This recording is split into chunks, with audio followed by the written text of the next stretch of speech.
Dhaggeeffattoota beekamayamtoota daawwattoota EMN Islam Media Network oduu gaggabaabuu sa'aatii sanaa qabannee isinitti himna. Oduu waliin Antiin Abdulkariim hangaftoota isaaniif koonsartiin lammiin gaachana jaamaanaa kombolchaa gandateela keessatti haalawwan gaggeeffamuu isaanii himaniif wal mormii dhiyeenya kana sheexaanaa fi dargaggoota muhaadaraa tanaa hedduutti qe'een lubbuu sheexaanota meeqaa battalumatti to'atamuu isaanii dhaga'ameem.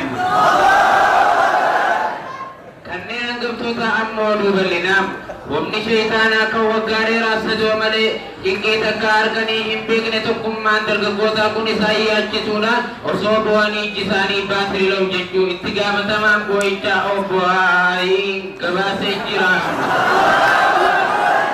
Oduma kanaan wal fakkaatuun godina Subhii magaalaa Irriibaa keessatti qoricha farra haramaa kan quraana jedhamu kanatti fayyadamuun farra salaataa kan sheexaana jedhamu bakkumatti barbadeessuun firii yookaan callaa tokkummaa jedhamu argamsiisuun kan bara dabree caalaa fooyyeessuu isaanii itti gaafatamaan isaanii obbo Bilaal gabaasaniif.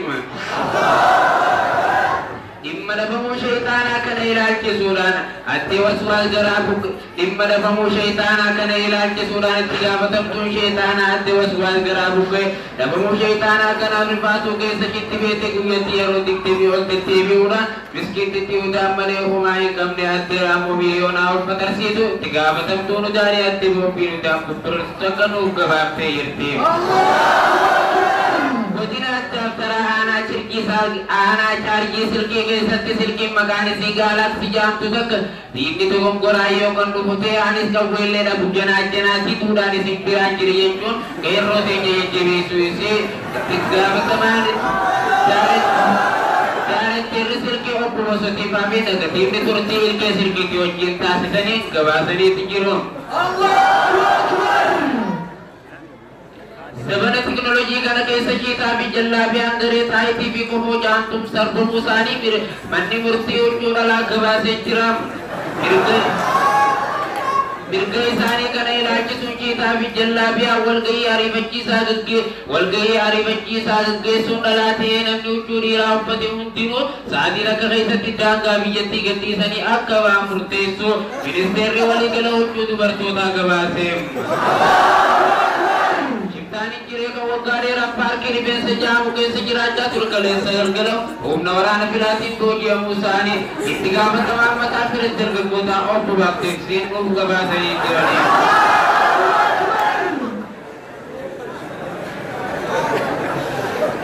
Jiraattonni ganda kanaa jammaaleen kun hojiilee gurguddoo hojjetan jechuun dubbatan. Hojiileen jammaan kun hojjetan dubartoonni keenya kanneen duraan mataa akka jinniin lakkisanii hidhii akka waraabee sarka nyaatiin tiimeessan kana hunda dhiisuudhaan amma ijaaban deemuu fi dargaggoonni akka maraataatti mataa jala soqanii kofoo torsaasan dhiisanii rifeensa noormaalii jiraachuu fi kanneen duraan afaan baalagee dubbatanii dhiisanii wal jaalachuu fi juntaa sheexaanaa kan duraan dargaggoota tokkongorsaa ture magaalattii keessaa barbadeessuun magaalattii duraan gantii of sheexaan turte amma gara seetii of kiliinitti jijjiiramte jechuun dubbatan.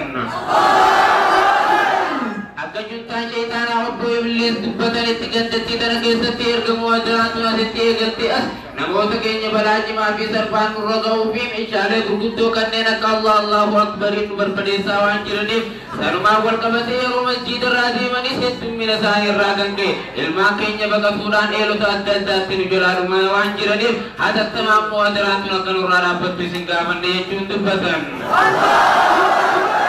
Akka dubbii imaam mu'adaraa tana obbo Yahyaa Abdurrahmaan dubbatanitti alhamdulillah erga jammaan kun asitti jalqabe ijji teenyaas gooma gaarii nu argaa jirti gurri keenyaas gooma gaarii nu dhagayaa jira ganti kun guyyaa jimmataa iida nu fakkaatee hangi ganti kun qeen namoo qabiraas jennee shakkii nu takka geenye jirre jechuun dubbatan.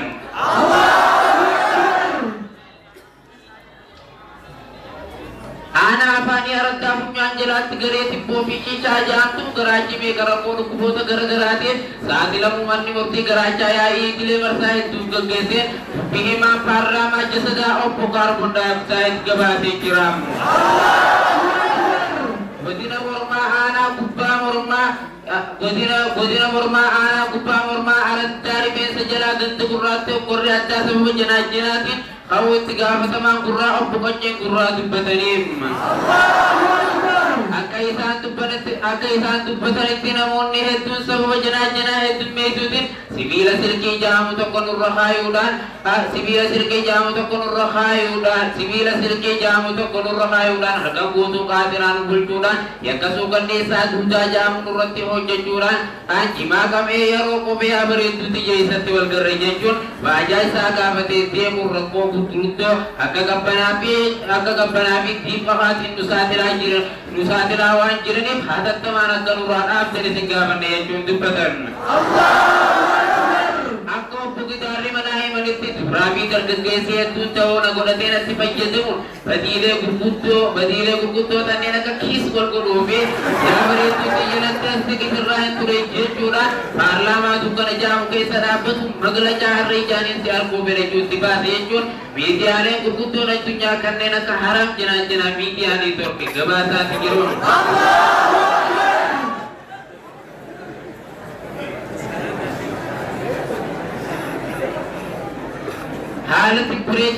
Haalati kureejara naannoo tanaa yoo ibsinu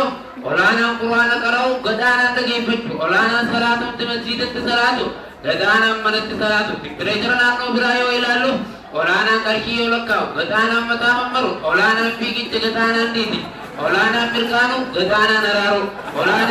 olaanaan ispaaltiirra yoo deemu gadaanaan dhukkee haasaa horotirra deemu olaanaan elektirika yoo ibsatu gadaanaan faanusaa fi labbaa ibsatu olaanaan TV yoo ilaalu gadaanaan manaa maal laalu olaanaan jimaa maayikiroo yoo qabamu gadaanaan jimaa dildila